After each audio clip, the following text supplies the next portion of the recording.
So we have an amazing co-host, Kritika. I call her KK. So she's an upcoming celebrity, actually. I already taken her autograph, and you might have seen her in Swishale ad or somewhere, documentaries here and there. So yeah, Kritika has been his local celebrity right now. I think one day I'm gonna take an autograph so that before she goes to US and do something else, but I'm gonna do that. But anyways, we're gonna get started. So as everyone know, we're going to talk about what? We're gonna talk about obviously it's a master class in pre-construction. We're gonna talk about everything pre-construction today. Obviously, it's a great platform. We're gonna talk about what is it all about. We can have kind of chit chat. We can have a very conversational sort of a platform rather than having an interview sort. But Kritika, if I ask you something, so if I'll ask you, when I say pre-construction, what comes in your mind? Well, things that are going to be built, buildings, houses that are, being designed and are going to be built in the future. That's true. So obviously that is absolutely right. So something which is going to be built in the future. So right now, whatever is happening, it's happening on a everything is happening on a paper, which means the blueprint's ready, the designs are there, all the permits are there, but we have not started digging the ground yet. So the ground is not cracked yet. So let's put it this way. That's what the pre-construction is all about. So when we talk about pre-constructions, and that obviously there's two things into pre-construction. One is called a condo or a condo building or a condo townhome, and another aspect is a freehold, which freehold is like either a freehold townhome, maybe a semi-detached or a detached property or a linked property, bungalows, so on and so forth. So within the pre-construction, there's two major segments, especially when we talk about residential real estate, right? There are definitely few things I can talk about, which is like beneficial of pre-construction and why invest. So we're gonna focus mainly on the condos today, but again, we definitely touch base on the again on the freehold as well, right? We're gonna definitely talk about that. Okay, so Kritika, do you have prepared anything for me? So do you want me to answer anything before I give my kind of little insight into it?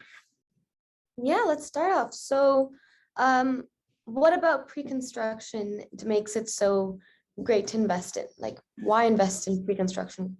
Right. So obviously, when we're talking about pre-construction, obviously, primarily there's two different segments. I would say those who buy pre-construction. So pre-construction means like either they are the end users or they're investors. So if they're end users, I tend not to recommend so much to those people to buy pre-construction. Why? Because pre-construction can take some time. It's something in the future. It could be like 4 years, 3 years, 5 years away. So in the meantime, there is no equity built. So, but when it comes to the investor, so I'm going to focus a lot more into the investing part of the pre-construction. Definitely, there are a few things. Number one, obviously, it's a hands-off. So in other words, when you have a project coming up in the market and you will be able to secure. So by the way, just want to give you a couple of things. We'll be probably jumping from here and there, but end of the day, we're trying to connect the dots, but sometimes I have a tendency of inserting certain things which are maybe repeating certain things are going to happen. So when it says when somebody secures a unit or a product, so number one, it's a hands-off. You don't need to do anything into it. So you pay pretty much your deposits and whatever the money, the way that they want to take the deposits, and after that you don't pretty much nothing till you actually get the occupancy of the property. That's number one. It's like hands-off. So you have rather than money sitting in the account, which doesn't yield anything. So it is better off to put it on there and let the equity build up. So in other words, by the time you have the project, you secure a location or a unit, till you actually get the possession, the property is going to appreciate. And on average, we are seeing around about in last, I will say around 15 to 20 years, there's something about 9 to 11% price appreciation year over year. It's happening in the condo side of it, right? Number two, I can talk about right now, you do not need the mortgage. Obviously, there is everything's on the paper. The ground is not cracked yet. So if you see a crane in the air, that means that unit has already been, that building has already been sold, because builders do not start the construction till actually they have something. I mean, there are few builders, those who take like older properties, they kind of refurbish the properties and try to build it again, consider as a pre-construction. But I will say 95 to 98% of the builder there, they start right from the ground up. So you do not need the mortgage till you actually get the occupancy of the property. So that's why that's the one more advantage. If you are a busy professional, trust me, you do not have time. So especially the summers, like as beautiful as we know it is, the people will be like spending time with the family, going on vacation, and especially after COVID, 2 years, we didn't get a chance to travel anywhere. Now we're gonna go everywhere, right? So in that fashion, it is beneficial to have a pre-construction, like it's like set it and forget it sort of a thing, and then you don't need to worry about it. And another thing is it's a passive, so that makes it a passive investment. Another thing you do not need to do, I call it, you don't have to deal with TNT. So TNT means tenants and the toilets. You don't have to deal with this. You don't have to worry about if my tenant will be bothering me or not, because it's not there yet, but you still appreciate, it is appreciating with the passage of time. So your money is growing, but without the headache of a tenant. And then obviously he's not calling you for any problems, any issues which is happening. It could be related with the toilets, which is like we always hear that, right? Whenever somebody wants to give it a scary story, we always tell me, what if your tenant will be calling you 2 in the morning? Well, technically, I don't know if any tenant actually have called. I have heard actually called 2 a.m. in the morning that my toilet is clogged. But again, it's the same, right? So we have to do that. So another thing, what pre-construction does is since the deposit is spaced out. So if you're going to buy a resale investment property, so let's say you already own a property, you want to buy a second one. As an investor, when you go and buy it, you have to put 20% right away. So when you are buying a pre-construction, so you don't have to put right away anything. So generally builders space out the money. So let's say they get $10,000 at the time of signing, balance of 5% in 30 days, balance of another. I mean, right now deposit structures are like amazing, very, very lucrative. And it's 2.5% maybe in like 120 days, or maybe 2.5% in maybe 300 days, 240 days, something like that. And altogether, they need 15% before the closing, the rest of the money you needed at the close. So these are definitely few advantages I can say. And apart from that, pre-construction is a great investment strategy as well, because it gives you time to save up the money as well. So you can save, it's like you build up as you go along. So these are the few tips advantages I can say about the pre-construction. Yeah, sure. There really are many. Yeah. But just confirming, so the main people who invest in pre-construction or buy pre-construction are end users and investors. It is correct. Yeah. So either they are first-time home or end users, or they are investors. So I mean, I tend to recommend, because not to the first-time buyer to buy the pre-construction. Definitely, I recommend the people, those who are into investors, they to do that. End users, depending upon within the end user, this could be 2 different categories as well. People, those who are first-time home buyers, or the other people, those who are right-sizing the property. So, if, for example, somebody has a big, huge house and they're empty nester, they are like, they kind of coming to the age where they don't want to maintain or manage a bigger property, big lawn. They don't want to mow it, and there's too much to clean up the house as well. So, what, might as well, I don't want all these headaches. So I wanted to move into a smaller, more inclusive sort of a community, where I'm more involved with the people rather than I am the one who's taking care of the house myself. So Right. So now moving on more to a little about location. So we live in Toronto in GTA. So what is this? Is this a good place to be in? Like, why invest in GTA? Well, I think I don't need to answer that. Is GTA a great place? Because I think Toronto is one of the best cities to live in. There are multiple factors to it, and I can pinpoint. I mean, don't think that I'm being biased because I live in Toronto, but I think geographically we are good. So we don't get too many, if any tsunami comes or if any Katrina comes, so we're kind of away from that. Yeah, here at There's very few of those. Right. So we just kind of get a little glimpse of a little bit like a side effect of that. Maybe like, a couple of days we can get a little bit of extra snow.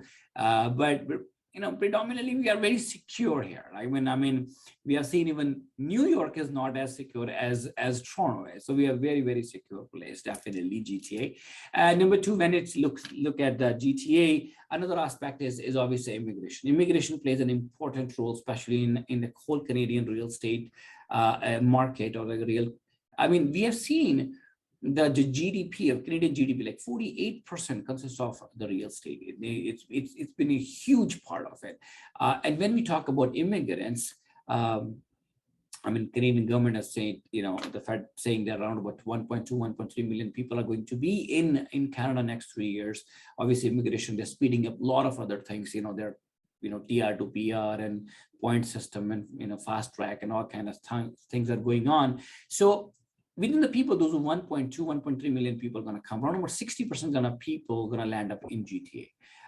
Why GTA? Is because this is where the jobs are. This is where the infrastructure is. This is where the major hospitals, if you look at a downtown, I mean, there are the world's best hospitals. I mean, be it a sick children hospital or Toronto Journal there, or I mean, all the hospital there. These are they're right here in Toronto. When we look at the banks, so all the head offices of all the pretty much bigger financial institutions, they're right here in Toronto. I'm not saying there is nothing outside. There are, but the majority here is on the Bay Street. When you look at that's a financial district. So GTA is not the capital of Canada, but definitely that's a financial capital of Canada. That is for sure. That is one of the bigger reasons. When we're looking at the tech sector, obviously the major companies, even the foreign companies like TCS come here, or Tech Mahindra coming from overseas. They're coming here. They're setting up their head offices in Toronto. Whenever we talk about major cities of the world, we talk about Toronto is there, definitely there. When we talk about the infrastructure, we talk about the public transit. I mean, that's another thing we have. I mean, yes, it's a work in progress. There are certain things we are working on it. The city is working on a few other more lines. But again, in the last few years, we have seen even, the Metro Links has been expanding types of substantially. Go train connecting multiple towns, be it's Hamilton or be it's like somewhere in Oshawa, Bowmanville, or maybe it's like somewhere in the north. So there's a connecting to Toronto. So out of that 60% people, those are going to land up in Canada, in GTA. So that means around about 750,000 people in the next 3 years are coming. So which means around about 250,000 people per year. I mean, if I do the calculation, I think around about like 6,000 or 7,000 people pretty much per day are coming to Toronto. I mean, obviously, this is where the jobs are. This is where the opportunities are. So that's where the GTA is growing. It's one of the, cities to live in. I mean, we can talk about Hong Kong, you can talk about Shanghai, you can talk about Tokyo, you can talk about New York and Chicago, or all the major cities, or Paris. So Toronto has been attracting the multicultural people, like all age. So one of the second largest multicultural city in the world after New York, that's Toronto. So obviously, when we talk about that, there is a huge opportunity when it comes to why people get attracted towards GTA. And obviously, when people come here for the first 2 months, 3 months, or maybe first year, second year, they don't jump into buying it.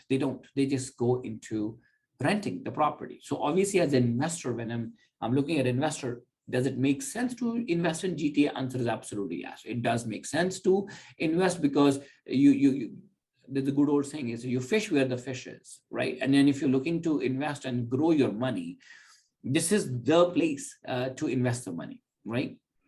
So that's why I'm hands down, I will say definitely GTA is a great place. Yeah, there's a lot of opportunity, a lot of diversity. So yeah. So talk a little bit more about the process of having builders involved, which isn't something that you do in regular other investments. So what does that add to this process? Well, the other thing is, so why this class is because pre-construction is a very, very different process as compared to the resale. So resale typical is when you look at the property, say you decided to buy a property, you just go there, visit the property, you can see the property. Right from here, pre-construction doesn't exist. It exists only on the paper. So you physically can't see anything.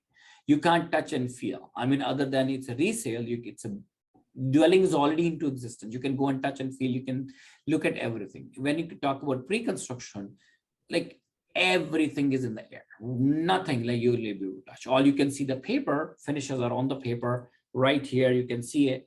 Right. Another thing is, as when buying the resale, it's you putting an offer, somebody will accept or not. So which means there is a room for negotiation is there. That is not the case with pre-construction. Okay, not for like major.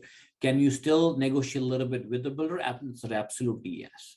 But that actually happens at a point where builders are not ready to give incentive, or some inventory is like stuck with the builder and builder's not ready to move the inventory. And then what happens? You're not able to, they're not able to sell. You can negotiate with them. Hey, can you throw something else on it? Maybe on a finishing. Can you, another thing is when we buy a resale, we're looking at like is like as is property. When I say as is property means if whatever the floor is, that's what you're gonna get.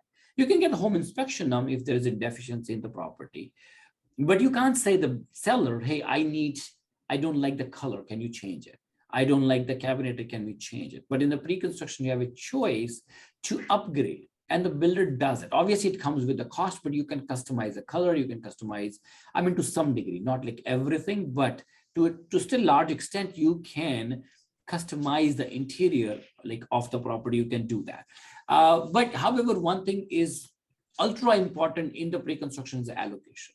So allocation, I mean, is obviously builders, they are investors too, right? So they are investing, but the only difference is as an investor, we invest in 1 or 2 or 3 properties. These guys invest in 1 or 2 or 3 buildings. So if we're spending a lot of, hundreds and thousands of dollars or $1 million, these guys are doing it as a multi-million or if not $1 billion. So they bring that project not in one shot. So they don't do say, okay, we are allocating, one building, not in one single day. That doesn't happen like that. So they bring it phases. So phase 1, phase 2, phase 3, or So when they do that, obviously every time when the first phase is sold, second phase is generally the higher price. Right. So first access pricing, which means a platinum access pricing versus the second pricing, there is a gap. The gap could be like anything between $10,000 to upward of could be $50,000. The gap in the single unit. I mean, we have seen it over and over again. By the time builders open up for the public, when you say there is a sales center, I just literally walk into there, you're already in the 6th or probably if not 7th stage of that unit already, which means pretty much all the best units, best incentives assigned, all are gone already. What you get at the tail end is the leftover units, which builder wants to sell it, and obviously at a higher cost. Obviously, it's more money for the builder, not for the buyer. So that's another big difference in when you're buying the pre-construction versus when you're buying in a sale. Another thing is the documentation. So documentation means like pretty much everything is done by the builder. But when you're buying with the builder, so on a resale there is conditions. Like I have a condition on financing, I have a condition on home inspection. But when you're buying a pre-construction, there is what's called a due diligence period. It's a 10-day due diligence period which builders allow you to take the agreement of sale purchase in a short form called APS. Generally, on a resale side, there's an agreement of sale purchase of about 5 pages. But when you go to the resale side, the same agreement is around about 300 pages, right? If not less than that, probably a little bit more. They're bigger. So they want that you as an investor take that APS, go and discuss with your lawyer. So let your lawyer review the documents. so that if there is any changes which your lawyer think, hey, not comfortable with, you can actually ask the builder and they can do an amendment on that and you can get it ratified. So, or maybe for some whatever reasons, you wanted to either back out from there, that's also considered as a cooling off period. You have the opportunity that you can come back. If you somehow feel it's not a good project to be, or I'm not comfortable with that, or could be the pricing is not good, or whatever the case could be, you have the option to come back from there. You're not bound yet. Till your cooling off period is not, it doesn't lapse, you have the right to come back. So that's another thing. Another thing is when we talk about pre-construction, you're looking for more location, right? Mhm. Sorry if I'm jumping ahead a little bit of my thing. So when you're looking at the pre-construction, you are choosing the location. In the resale, you don't per se choose the location. I mean, you don't even know the intersection. I mean, you can choose a community where you can buy the property, but within that community, which street you can be, obviously the house is a little different as compared to the pre-construction. Pre-construction, you can choose, what sort of a upgrade or anything that you need. So these are major difference between pre-con and obviously there is other things related with the deposit, with the closing. I want to touch upon some other topics too. I know you have few more things for me, but we're going to touch upon these things later stage. Yeah, more before that, but going back to sort of the initial processes of investing in pre-construction. So specifically about units. So from the perspective of an investor, what are some things that you believe investors should look for or look into or take into consideration when they're using or choosing a unit? Okay, so let me combine two things. I'm gonna combine choosing a project and choosing the unit. I'm gonna combine that. So let me take it mine. So if I'm working there on any particular project, so I'm gonna start with the project first. So first and foremost thing in the real estate, it always says location, location, location. So I mean, location hands down is the most important thing in any real estate. Either a real estate is a pre-construction or a resale, the location is definitely the most important thing. So obviously I'm going to go back and look at the location. So and my goal is always remain if I'll be able to find something along where the transit lines are. So when I say transit line, so there was a survey done. I think one of the universities, they did it back in a few years ago, 2017, believe.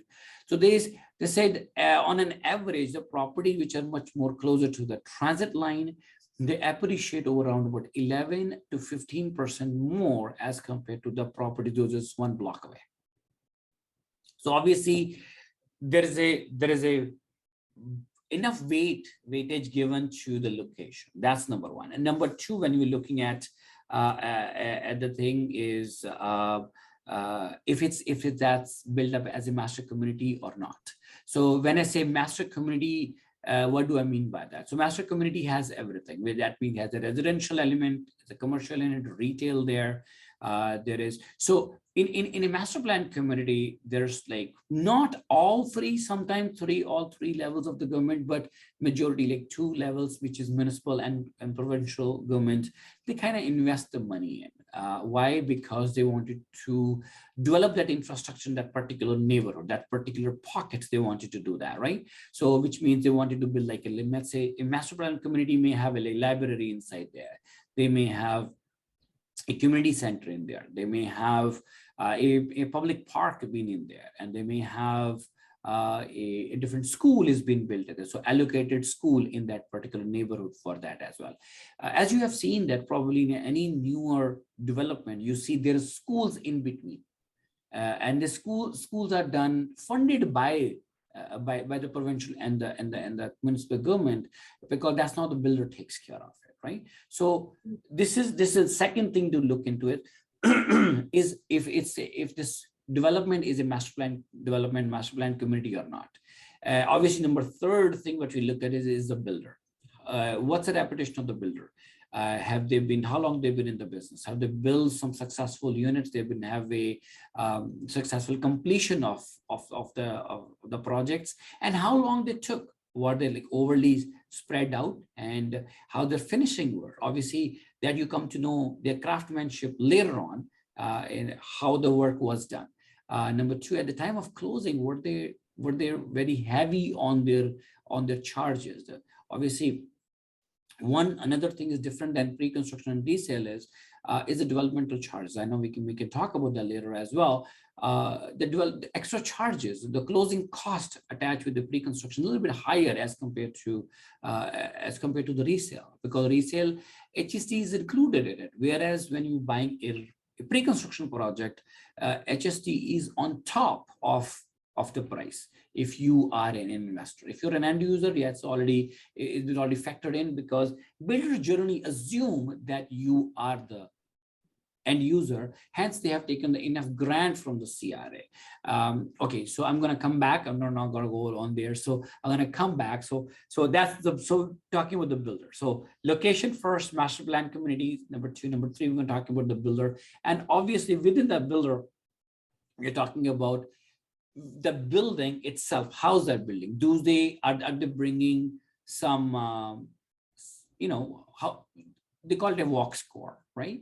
The walk score, how's the walk score looks like, which means accessibility for the building. If somebody's living in there, is it accessible for that person to the most major amenities in the neighborhood? Can they go there? Can you get hold of that? Other thing is also the layout of that unit, because obviously it's like on the paper, you have it right in front of you, can read it. Okay, this is it.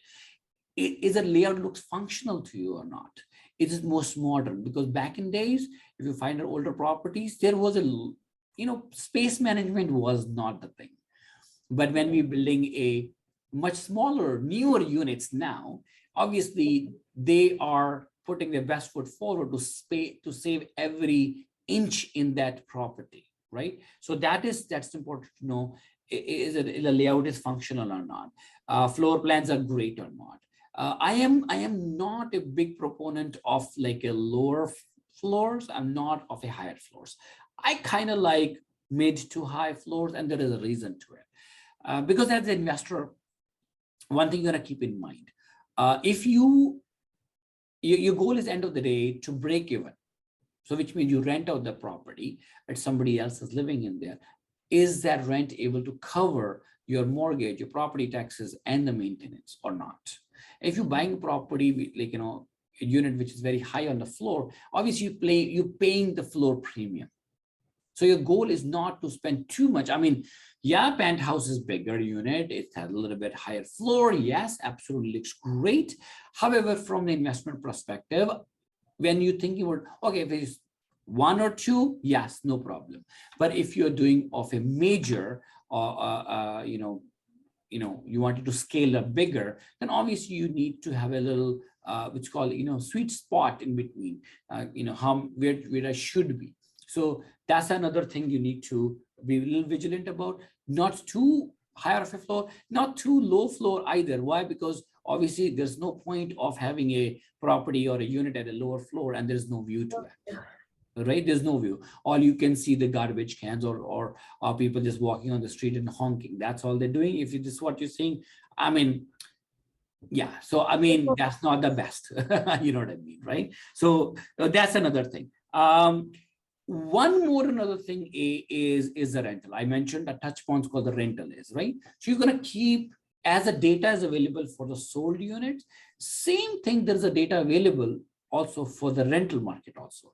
So obviously right now everybody's hearing in the headlines are saying, hey, mortgage interest rate are going up, prices are going down. I mean, to somewhat there is a correction. Definitely there is because if I look at today's pricing, I think we've gone back to September or October of 2021 pricing. We are not gone to 2019 prices yet, or I don't think it's going to happen like that, because they say the highlights are not for clarification. They are for create more confusion in the mind, because the highlights, headlines, they're making up a story. They're selling the story. The question is, are we buying their story? Realistically, if you look at it, the prices has gone as the mortgage interest rate has gone up. No, it's not. That's not the case here. Now, another thing is also something to consider. Is it any, like in the history of it, did we actually ever had 5% mortgage interest rate? Well, answer is yeah, of course we did had it. It was normal mortgage interest rate at that time. The prices were not that going crazy. I understand that. But if you look back and we say in 100 years of Toronto Real Estate Board's data, they say that around about 6 to 7% consistent growth year after year after year after year after, like factoring in the ups and downs, and that downs of 2017, down of 2000, like 1980, and then obviously COVID came, which was like pandemic was like totally a foreign thing for us too, and then everything come to an end. But yeah, the market went up and then it actually came down. So think about that minute. If within 3 months the market goes up by 35% and then it comes down by 30%, well, net effect is still 5% up. But yeah, within that, there's a peaks and there's valleys. So the peak is gone. So coming back to the rental, when the house prices are kind of a little going down because of that, it's not selling, guess what? The rental market is on fire today. Properties are going on a more over asking in the rental side. I mean, I recently leased out a unit on Downsview. One of my clients came out to me. So we listed a 2-bedroom unit for $2,400. And guess what? Within same day, I leased it out for over asking and 6 months of rent upfront. And with good credit, good income. And I had somebody else, their income, their credit was a little bit lesser. And I said, you know what? They were ready to give me 1 year upfront. And my client said, no, I don't want it because the credit was not so great. So having said that, I mean, a few days ago, I actually put a Instagram reel somewhere. I think I put it there, that the rental market is going to be crazy. And it is crazy right now. It is crazy right now. This morning, I was listening to a kind of overheard in the news. They said there is one of the survey done that says 50% of the tenants right now in GTA are they going to remain as tenant forever. I mean, it's huge. They're going to remain as tenant forever. It's huge. So having said, when you're looking at a project, you're also going to study the rental also, because that's what also help you define, should you invest in there or you shouldn't. Right. Yeah. Oh, that's definitely important. Kind of longer answer, right? Details. Yeah. So again, going back to the financial part. So how do you make money essentially in a simple, shortcut answer? How do you make money in pre-construction? Okay, so first and foremost, how do you make money in real estate? Okay, so here is a short and sweet answer. Real estate is not a short-term game. It is a long-term game. So the longer you remain in the market. So in a general term, it says we don't time the market. We count the time in the market. Right. Okay, so which means you buy it and you hold it. Buy and hold, and as long as you can hold the property, that's the best strategy. And you let somebody else pay your mortgage. Now, essentially, if you think about it for a minute, let's say somebody buys, okay, I'm going to use the word like 500,000. I mean, nothing coming 500,000, but let's take a use of 500. Somebody wants to buy $500,000 worth of property, and they put a 20% down, which means they put $100,000 down, and $400,000 they get a mortgage. And after that, your goal is to secure a $400,000 mortgage. In today's world, I think even if you get a $450 or $500, they can get like around about, I think something between like $1,800 to $2,000. That's a mortgage payment's going to look like in today's mortgage interest rate, right? This is going to look like. So if that $2,000 plus obviously taxes, somebody else can cover it for you for next 25 years. And what are they giving you back? They're giving you a free and clear property, which means there's no more $400,000 loan. Basically, they are paying off your loan, which is the mortgage. And plus, if you take like 6 to 7% price appreciation year over year in 25 years. So history says every decade, I mean, just being super conservative, a property becomes the property value doubles up. So in 2.5 decades, 25 years, 2.5 decades, you can expect a property which you bought for 500,000. So after 10 years later, it's going to be $1 million property. After 10 years later, they're going to be at least $1.5 million property, and maybe another 2.5, probably 1.6, 1.7. So 25 years. So having said that, if you go back and look 25 years ago, the people, those who own a condo, for maybe they bought it for like $100,000. Is it worth 600,000 today? If the answer comes, yeah, 25 years later, that's what exactly this is where they are. I mean, here's an answer. Or could be a detached property, right? So that's the number one. So you keep the property longest period of time, you keep the property and let somebody else pay the mortgage, and you have the equity build up, and you also have a loan repaid by somebody else. And if you are able to secure a good mortgage interest rate, and you'll be able to take advantage of the market like today, where the rents are higher, and if you have a positive cash flow, could be $100, could be $500. Yeah. That adds up. So in my world, I calculate anything between, if you can get anything between 27 to around 42% ROI, 27 to 41% ROI, that's a good investment, and you make money with this. But pre-construction specifically, few more things. Sorry, I'm jumping ahead. I'm gonna touch upon the incentives today, like right now and there. So when we talking about the incentives in like how like me or Platinum Brokerage, we bring around about 40 to 50 projects every single year. So I personally work around about, like, say 5 to 10 at a most 10 work on there. Why? Because these are the most profitable. The few things I look in there, number one is, as an investor, do we have an incentive called right to lease during occupancy period? Now, I'm going to touch upon again closing. So there is 2 different types of closing in pre-construction. In a resale, there's only one. So you buy the property and there's a closing cost, the closing date, and the lawyer close the property and you get the keys of the property. But when it comes to the pre-construction, there's 2 closings. One is called the occupancy. Occupancy means builders do not close each and every condo every single day or every unit. They don't do that. However, what they do is they kind of batch it. They want to do like 50 closings in a day, because the lawyers are trained for that. They don't do that all. So what happens is they're still in construction mode. So they need time to do that. So having said that, so the builder says, here is the key. I'll give you the key. Now if you're an end user, you can go and live in there. But if you're an investor, when you take the occupancy, there is something called occupancy fee you're supposed to pay as well. And that occupancy fee consists of primarily 3 things. Number one is part of your maintenance fee, which you're supposed to pay at the time of closing anyways, but they kind of charge it before for during that period. But by the way, that occupancy period could be anything between 2-3 months to probably could be like 7-8 months. And number 2 is what you pay is a portion of your property taxes, which again, you are supposed to pay when you get the mortgage, you pay that. And number 3, what they pay is a percentage or the interest, which like the balance what you owe to the builder, the interest, like, for that amount, like same like interest portion of your mortgage.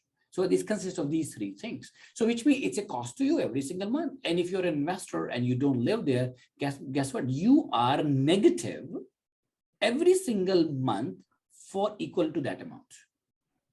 And for that, right to lease during occupancy plays an important role. Why? Because your occupancy cost can also be covered by your tenant. So that's one thing you have to be a little bit vigilant. And number 2, now it's the final closing. Final closing is actually the property is becoming under your name. The condo corporation is formed, and now everything is in place. Now the property becomes yours. That's the second closing when it comes to the resale side of it. Now, when we take the possession of the property, so you can lease it. When you secure that unit till you actually get the occupancy, the price already appreciated. And again, I mentioned that in the beginning, it's a passive appreciation. It happens over the period of time. It's gone, and this is how you make money. And number 2 is obviously you don't have to worry about all the down payment. You can save it as you go along. You don't need a mortgage right away. And whenever you find a better mortgage, you can secure it at that time, right? That could be another option. And by the way, certain banks do give you the rate guarantee too. So you can talk to the banks, and certain lenders do give you the rate guarantee as well. So that's another one of making the money. And number three, obviously, when your rent is in place, you already leased the property out, and banks say, oh, you know what? You have your primary residence, now this is your secondary residence or second property, which you rent it out, and there's a market rent, there's a lease in place. You have the right to refinance the property, which means you put a down payment, you can now you can pull the money out from the same condo and let it paid by the builder or by the tenant, and then whatever the money you got it back, what you invested earlier, you take that money and you reinvest it in a different property. And this is how you multiply, buying from one property to second to third to fourth. This is how you scale it up in buying properties.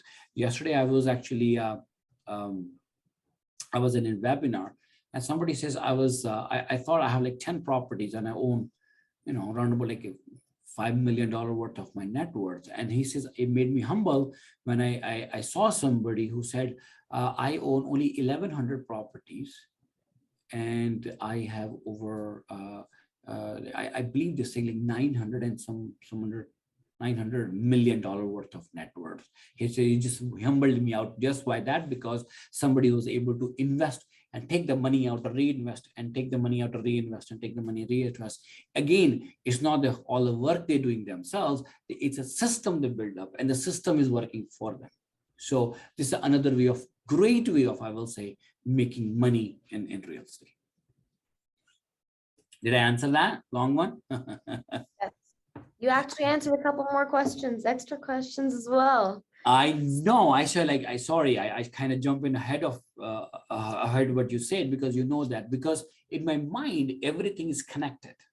Yeah, we were going to get into anyways. Yes. Right. These are all connected. So, like, before you come up with a question, my mind is already start thinking about this and this and this and this, and then I kind of talk about that, because I know it's a series. They're all connected with each other, right? Yeah, that's what it is. Go ahead. Yeah, so we covered what pre-construction is, how you get started, how to choose a unit, location, sort of the middle. We've covered closings. So now let's go directly into financial terms, money. So cash flow, what does cash flow look like in pre-construction? So cash flow, again, I mentioned that. So if you are able to secure the unit, and you can secure a better mortgage interest rate. So the rent, what you receive on every single month, and that rent is able to cover not only your mortgage payment, your property taxes, as well as your maintenance, and whatever is left over, that's your positive cash flow. Sometimes there is a negative cash flow also. I mean, when you start thinking about investing, there's a couple of things. Number one, sometimes we may have a property location where the appreciation is more. Right. Okay. And then on the other hand, there's another place, another location where the appreciation is not much, but the cash flow is rich. Right. Okay. And that depends on the purchase price. It depends on the rental. Like, for example, if I talk about a condo in Toronto versus a house in maybe Peterborough, and right now today, if I talk about that, it's a huge difference.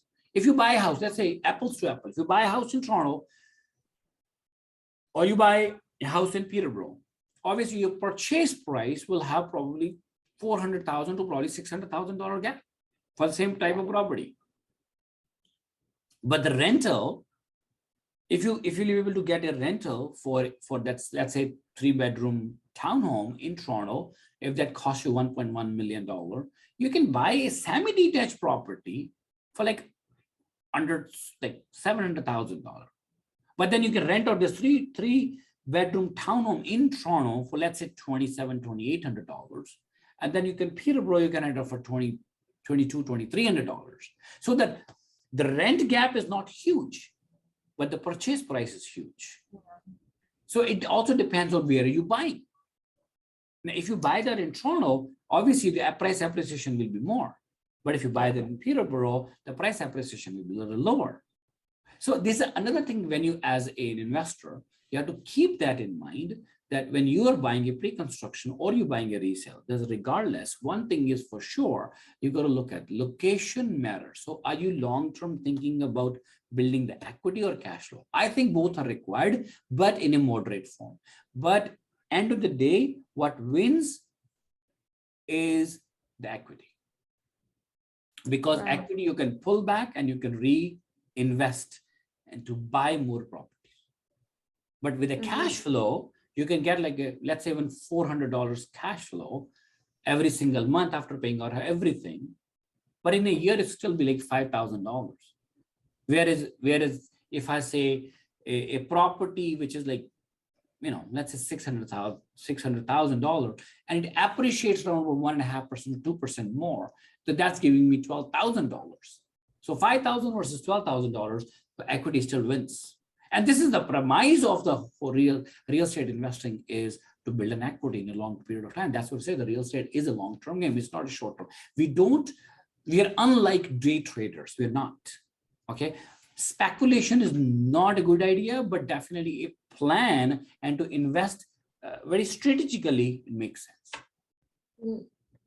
So continuing on that sort of train of thought of planning and strategies, what are some investment strategies that we can apply to pre-construction? Pre-construction itself is a strategy, but what other ones can we apply? Well, see, a couple of things. Like, I mean, on the pre-construction side, there's few things. When you're buying a primary residence, you cannot share the house with somebody. You cannot, right? But when somebody is buying a pre-construction, there is something called joint ventures or collaboration, or, you know, I call syndication. I call it syndication. But depending upon which stage are you in? I mean, if you're the person says, you know what, I have only 5%. Let's say a new project comes in the market, let's say $700,000 worth of condo, and they say they need a 15% down payment, and you say, oh, okay, 15% down payment means 70 plus another 35, so I need $105,000. She say, you know what, I am not a high-paying job. I mean, here is a level playing field with how the investment works. Somebody is high-paying, can they save $100,000 in 2 years? Yeah, possibly they can. But how about if somebody is not? How about somebody is not? So they say, okay, I have $25,000 or maybe $30,000 or maybe $50,000. At the most, I can save it up in a 1.5 year. $50,000. Now, how about instead of one person's putting $115,000 all by himself, how about if 2 people or 3 friends can meet up, or 3 strangers can meet up and have a legal, you know, like binding agreement between them and buy a joint venture, invest in property. Thinking about, I don't have enough money, so I'm not investing. That's an excuse. And I don't have enough money, I want to invest. That's a reason also. So you can syndicate and you can do that. That's one thing. Another thing is also, if you are the person who bought a house, and it's called a house hacking. House hacking means another strategy. Obviously, I will do as another session on just on strategies. House hacking means a portion of the house is being rented out. I mean, for the family, it's not possible. If somebody is a young couple, somebody young guy, single bachelor, they bought a house, or maybe a couple bought a house, and a family bought a house. But instead of living on a main, I know of somebody say, can I live in a basement? And I rent out the main portion to somebody else who pay me the more rent. That could be a good option. So in that way, you put 10% down. You don't have to put 20%. You can put 10% down. You can secure that place and then pay off the mortgage faster, or build equity so that you can refi and you can reinvest somewhere else as well, right? Another thing could be another which I don't, not highly recommended, but it is still recommended, that what is called, when you do that, you can buy on a pre-construction because of one more thing called assignment sale. Okay, another incentive is called assignment sale, which means you buy the unit, you secure the unit, but you don't close it. Before the closing, you can actually sell a unit to somebody else who's actually the end user. Okay, so basically, like you took the paper, you hold the paper and you sold the paper, because the property was never got transferred under your name. So this is called an assignment sale. It's like a regular sale of the property, but it's actually property will never have your name, but assignment is being sold. So that's another opportunity you can also do is, I mean, there are a few people I know, they made a lot of money like this. So, so they build, maybe secure 2 or 3 properties, 3 units from the one builder, one project, you know, it's got a profitable project. So they secure 3 units. So what they do is they sell 2 units, and whatever profits they get from there, they're able to close a 3rd property and they keep 1 property. So in that way, they're able to cover up the cash flow, but at the same time, they keep 1 property for a long period of time, which actually can help them build the equity also. So can you do multiple times in a year? Absolutely. You can do that, because whatever the profit you generated, obviously there are some laws recently being changed in terms of those. If you are a flipper, or if you are the person who is going to sell as an assignment, there is law tax implications which has been recently been introduced, but I will recommend to speak with an accountant and they'll be able to guide you. But that's one or another strategy you can do you can sell the property on assignment and make some money from that too. Yeah. Mm-hmm. So continuing on that, you briefly mentioned incentives. Could you build on that, like 2-year free lease and things like that? Yeah. So as I mentioned about your, right to lease during occupancy period, that's one option. We definitely look into it. Number 2 is also the assignment sale clause, which I kind of covered it. But one more thing is an incentive when we look at it is capped developmental charges, right? Or builder levies. They've been capped. Or sometimes builders giving a assignment sale has a fee attached to it, but they say, okay, because it's a platinum access, we can waive that one for you. Or maybe parking could be a subsidized a little bit. Right now everything is kind of paying, everybody's additionally paying for the parking, that can be subsidized. Other thing could be the lockers. Locker could be either be added to the price, or it could be at a little bit of subsidized price as well. That can also be done. What else? Other than that, I think, yeah, these are the different projects, and sometimes they can choose to give you a little bit of decor money as well.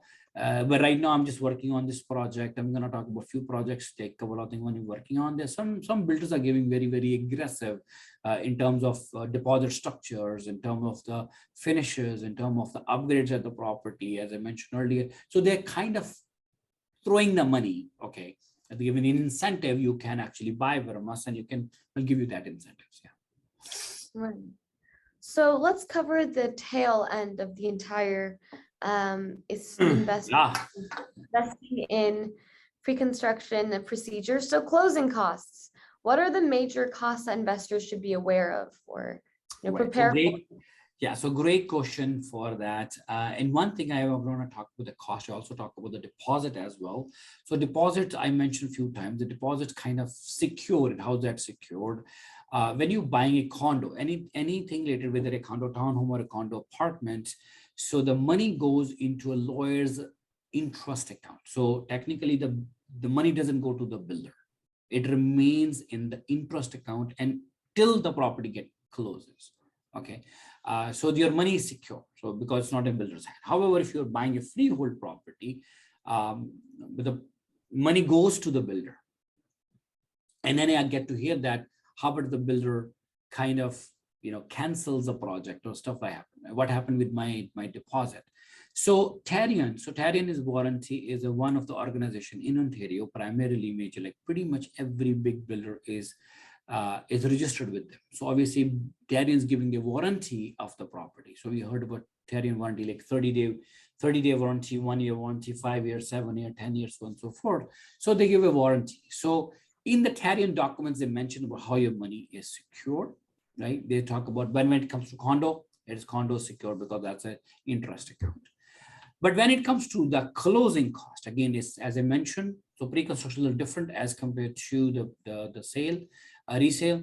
In a resale HST portion, I mentioned HST is not, it's included in the property, but when you're buying a pre-construction, it is on top of it. Okay. However, if you are the investor, builder assume that you're the end user, so they charge the rebate to CRA. But you are the investor. You decide, hey, I'm buying a property and I'm an investor.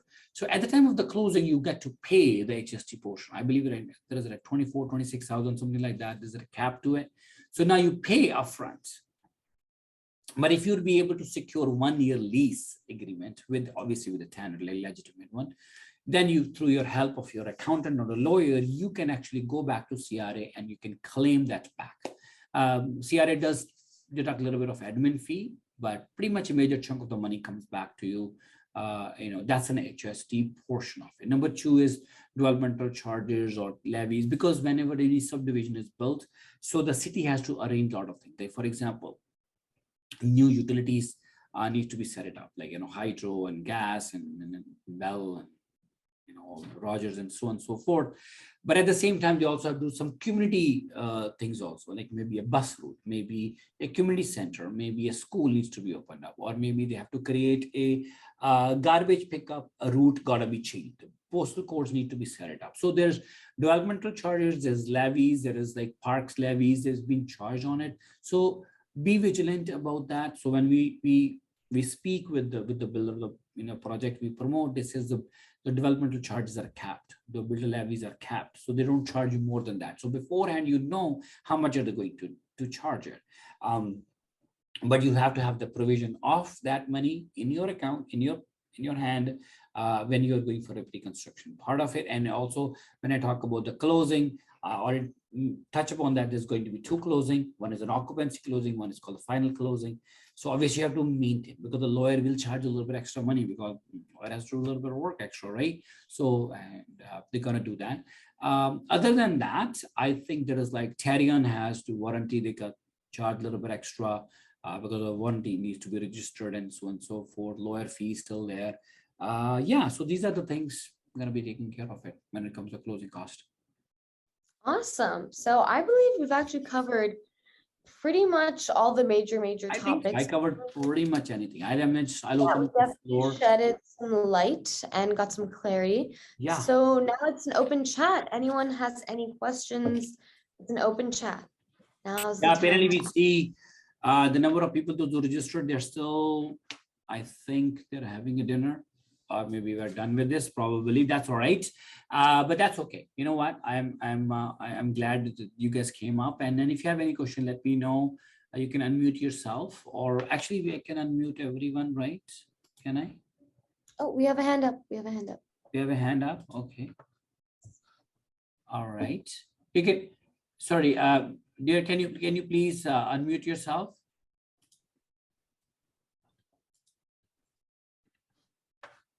Okay, can you unmute? Unmute or type into a chat. Oh, you can type into she's a at chat. work. Okay, she's at work. Okay, can you type your question? Yes, please type your question.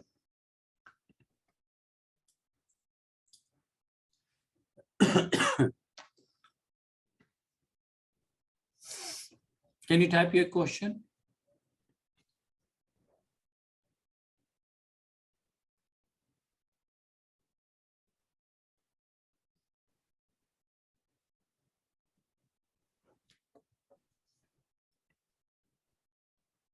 How can you use other people's money to buy property? That's a great question. So other people's money is like OPM. That's a great investment strategy. Definitely you can do that. However, you got to keep one thing in mind. However, it's just initially a lot of people do get a little bit of scared of what? When you say other people's money, let's say you don't have the money and you wanted to invest the money. So number one, you're taking the money from them. And obviously the mortgage interest rate is not like a bank mortgage interest rate, right? So in a pre-construction side, I'm talking about it. So basically you're borrowing the funds to invest. But however, if you're buying a resale property, another option is called a VTB, so vendor take back.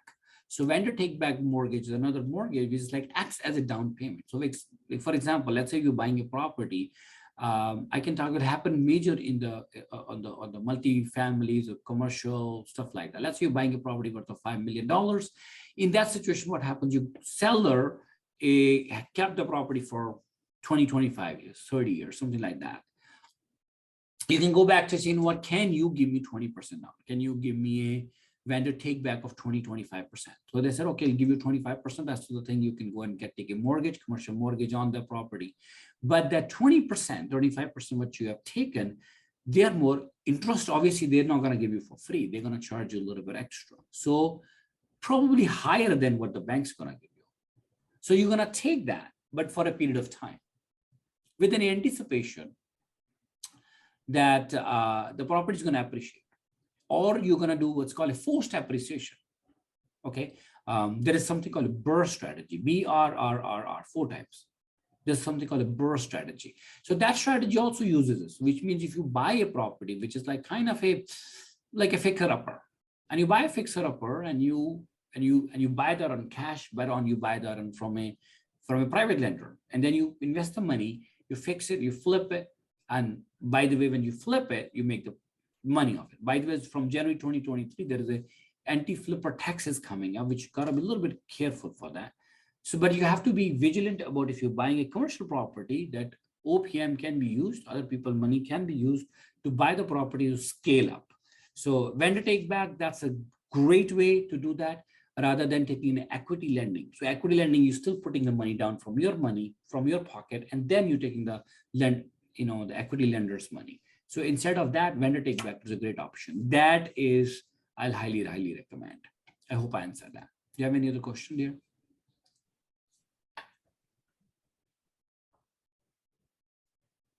Anybody else has any question?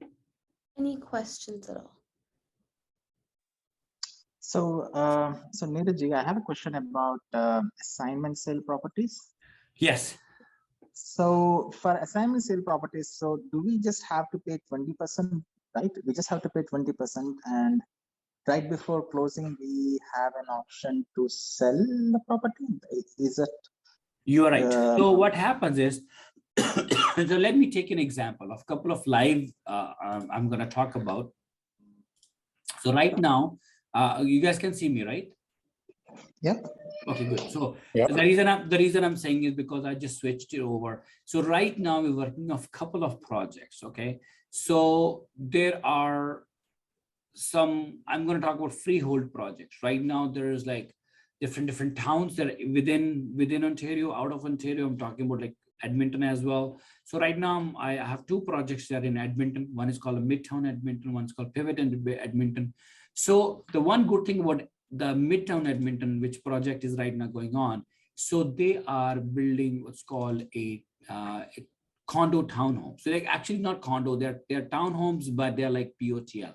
POTL is parcel of on a tied land, a piece of property on a tied land. So it's like a freehold, but with a common areas a little bit.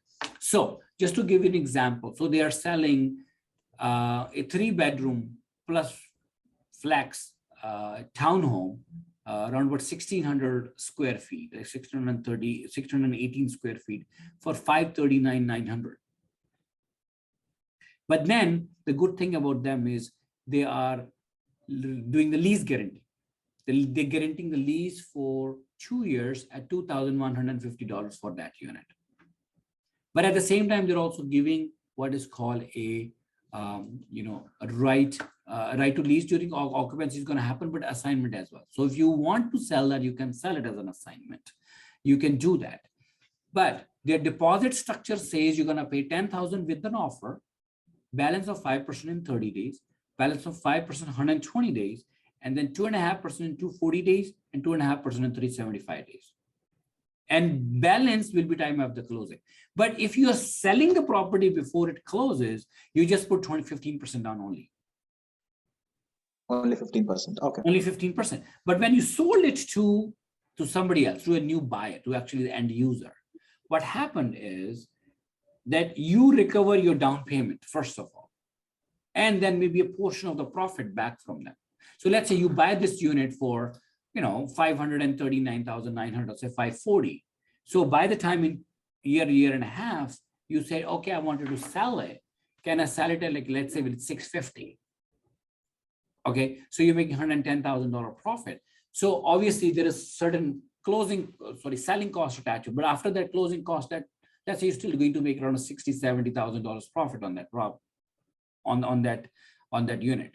But out of the $60,000-$70,000, so first of all, your 15% will come back, and then the portion of the profits will come back, and balance at the time of the closing comes back to you, which lawyer does it for you. So in this situation, you have to put only 15%. But if you going to close the property, then you're putting 20%. But if assignment sale, no, whatever is, obviously assignment has to be done before the closing, right? Yeah, that makes sense. Yeah. Yeah, great. Thank you. Awesome presentation, by the way. Like a lot of great info. It's really, I learned a lot. Thank you so much. Very welcome. Obviously, this project is there. I'm actually a big opponent of this one. I'm talking about this project to a few people, those who can take advantage of this. I mean, this is a rental guarantee for this one. Other thing is they are not. So when it comes to incentives, so look at this builder. So they're charging $0 property management fee for the first year. So not going to charge anything for the property management for the first year. $0 condo fee for the first year. $0 developmental charges. There's no absolutely nothing. Matter of fact, they are giving you $1,000 towards a legal fee at the time of closing. And obviously their assignment sale is there, but they reduce the fee to $10,000. Before that, I think it's a $25,000 assignment fee. They reduce to $10,000 if you want to sell it. But at the same time, they're also giving you rental guarantee for 1 year also. So it is amazing when it comes to the price point is also good. Like a 3-bedroom flex you can buy for like $540. 3-bedroom, 2.5 washroom. It's pretty good. It's pretty good. Yeah. And it is in Edmonton. It's in Edmonton, Alberta. So by the way, one more thing about Edmonton, Alberta is there's no land transfer tax either. So you'll be not. So you're technically you're saving tons of money in there. And their occupancy is going to start in December of 2023. So end of next year, so 1.5 years they're going to take to build it, and they're going to start, and they're going to take almost 1 year to finish it too. So obviously, which means the whole project will not be done within like months. They're going to take 1 year. Yeah, good to know. Yeah. Okay, cool. Anybody else has any other question? I have a question in the chat.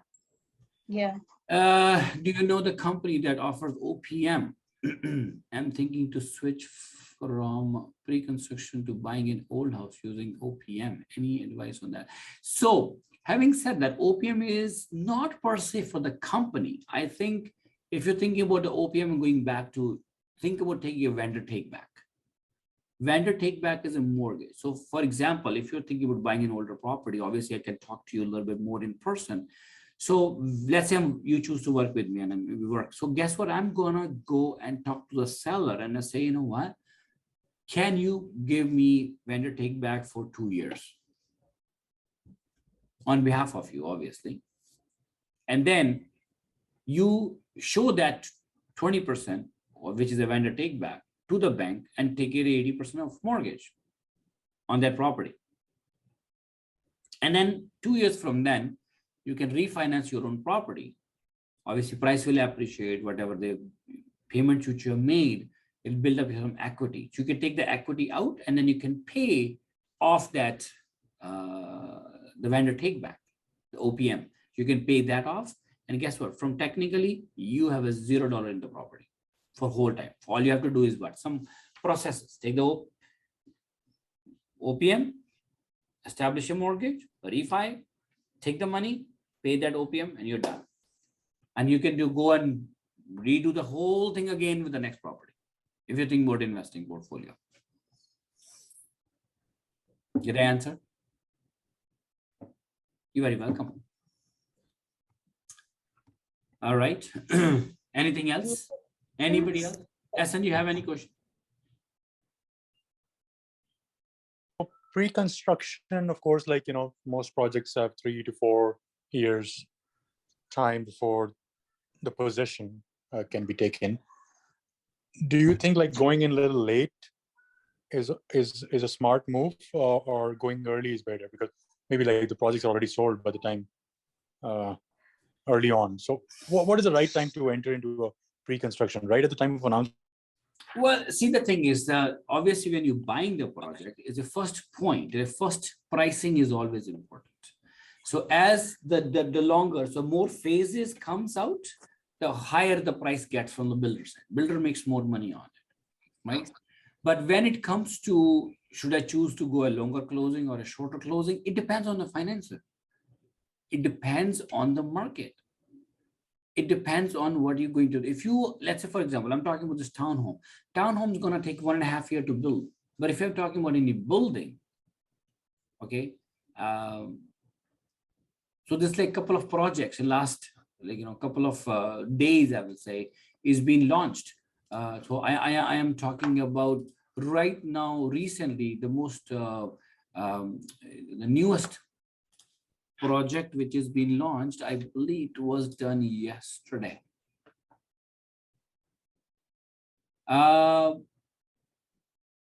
So there is something called, there is a new project in Hamilton coming up. It's called the Design District. It's actually launching on 29th of June. It's not even launched yet. It's launching on 29th June. So when we are talking about what the builder is doing to sell, so they are actually hiring Louis Vuitton to design their finishing in the lobby finishing been done by Louis Vuitton. So they are bringing some brand name so that they can make a little bit more attractive. So June 24th, which is tomorrow, the Dawes is launching. Dawes is like around in the number 10 Dawes Road, which is at Main and Danforth area, right in the, they're going to build up 2 towers, total 631 units. So first, it's a South Tower, 38-story with the 378 units, North Tower with 24 stories, 253 units. Their pricing is actually pretty good. So I saw the prices. I already have the pricing already for them. Launching is tomorrow. But I have it a 2-bedroom property starting for around about like mid 800s. So per square foot is like $786 per square foot, which is pretty neat. Very good price today. Like, I mean, on the other hand, if I don't look at the Dawes, then I can go back and look at like another premium product which launched. It's called the Foret. The Foret is being launched. And the Foret is again one of the premium project. So they are starting with a 1-bedroom starting for mid 800s, 1 plus den from 900, 2-bedroom and 2-bedroom plus studio. They're starting for 1.3 million. They're right here at they're gonna build at 1075 Bay Street, right there. So right, occupancy going to be 2027. It depends, because this is going to be the Forest Hill is going to be a bigger, project. So they're going to take a little bit of extra time to build. However, the townhomes will not. So it also depends on finances. It depends on what type of property are we buying. If you're thinking about buying and selling it on assignment, then the longer it remains in the market, the better it is. But if your goal is to keep the property and have the rental going on quickly, somebody else covers your mortgage, then if you're ready to purchase and the mortgage is low, sure, go ahead. Then you don't have to wait. Like Cork and Wine, there's a new project. It's came up on Prince Edward County. So they're already launched towns, bungalows and 2 stories. Matter of fact, personally, I bought a property there too at the Cork and Wine. I bought it. Why? Because it's a great project, right? So it depends on, but it's going to take 2 years. You said like normally there's 15% that you have to pay before the possession, right? Right, but generally Cork and Wine is asking only 10% before closing. Okay. Cork and Wine is asking only 10%, and then balance of 10% will be at the time of closing. Which is kind of neat because they're giving me a little bit of extra time, space it out so that I can save up a little bit extra, right?